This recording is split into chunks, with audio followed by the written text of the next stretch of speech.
بسم اللہ الرحمن الرحیم۔ سورہ فاتحہ کی بہت عظیم اہمیت اور فضیلت ہے۔ اس سورت کے بہت سے فضائل ہیں۔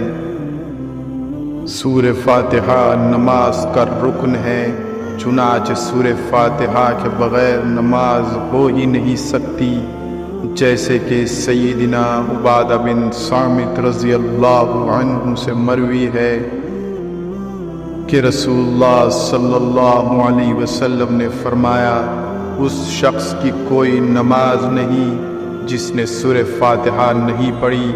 اس حدیث کو امام بخاری اور مسلم نے روایت کیا ہے۔ امام نووی رحمۃ اللہ علیہ کہتے ہیں، اس سورت میں سورہ فاتحہ کے واجب ہونے کا بیان ہے کہ سورہ فاتحہ پڑھنا لازم ہے، سوائے ایسے شخص کے لیے جسے سورہ فاتحہ نہیں آتی۔ یہ امام مالک، شافعی اور صحابہ و تابعین سمیت دیگر اہل علم پر مشتمل جمہور علماء کرام کا موقوف ہے۔ سورہ فاتحہ قرآن کریم کی افضل ترین سورت ہے۔ سیدنا ابو ہریرہ رضی اللہ عنہ کہتے ہیں کہ رسول اللہ صلی اللہ علیہ وسلم نے ابی بن کعب رضی اللہ تعالی عنہ سے فرمایا، کیا آپ یہ پسند کرتے ہیں کہ میں آپ کو ایسی عظیم سورت سکھاؤں کہ اس جیسی سورت تورات، انجیل اور زبور سمیت قرآن مجید میں بھی نازل نہیں ہوئی؟ تو ابی بن کعب رضی اللہ تعالی عنہ نے کہا، جی ہاں، اللہ کے رسول مجھے سکھائیے۔ تو آپ صلی اللہ علیہ وسلم نے فرمایا، تم نماز میں کیسے قرأت کرتے ہو؟ حضرت ابو ہریرہ رضی اللہ تعالی عنہ کہتے ہیں کہ ابی بن کعب نے سورہ فاتحہ کی تلاوت شروع کی۔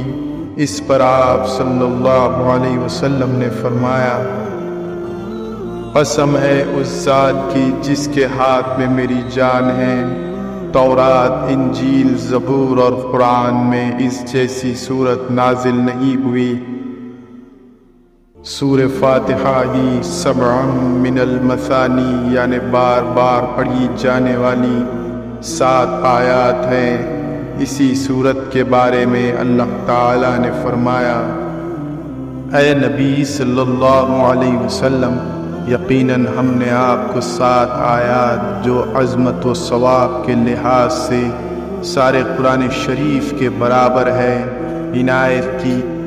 اس صورت میں اللہ تعالیٰ کی حمد و ثنا اور بزرگی بیان کرنے کو بارگاہ الہی میں وسیلہ بنایا گیا ہے۔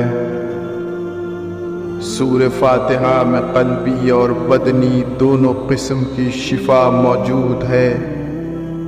اس صورت میں بدنی شفا بھی موجود ہے، اور حدیث پاک میں آیا ہے کہ بچھو کے کاٹنے پر سورہ فاتحہ کا دم کرنے سے مریض کو کامل شفا مل جاتی ہے۔ ابن قیم رحمۃ اللہ علیہ فرماتے ہیں کہ مجھے طواف وغیرہ کے دوران بسا اوقات ایسا شدید درد اٹھتا تھا کہ میں حرکت نہیں کر سکتا تھا، تو میں ایسی کیفیت میں فوری طور پر سورہ فاتحہ پڑھ کر درد والی جگہ پر ہاتھ پھیرتا۔ درد والی جگہ پر ہاتھ پھیرتا تو درد ایسے رفع ہو جاتا جیسے تھا ہی نہیں۔ سورہ فاتحہ میں تمام مذاہب باطلہ اور فرقوں کا رد ہے۔ اسی طرح اس امت کے تمام بدعتی گروہوں کی گمراہی کا بھی رد ہے۔ سورہ فاتحہ میں سابقہ تمام آسمانی کتابوں کی تعلیمات موجود ہیں۔ حضرت ابن قیم رحمۃ اللہ علیہ فرماتے ہیں کہ فاتحۃ الکتاب ام القرآن، سبع المثانی، کامل شفا، مؤثر دوا، بہترین طب، اور تمام خزانوں اور کامیابیوں کی کنجی، جسمانی طاقت کی محافظ، غموں، پریشانیوں، خدشات اور مشکلات کے لیے تریاق سورہ فاتحہ ہے۔ نبی کریم صلی اللہ علیہ وسلم نے فرمایا کہ سورہ فاتحہ ہر بیماری کی شفا ہے۔ اسی طرح حدیث میں ہے کہ رسول اللہ صلی اللہ علیہ وسلم نے فرمایا کہ قرآن کریم کی سب سورتوں میں عظیم ترین الحمدللہ رب العالمین ہے۔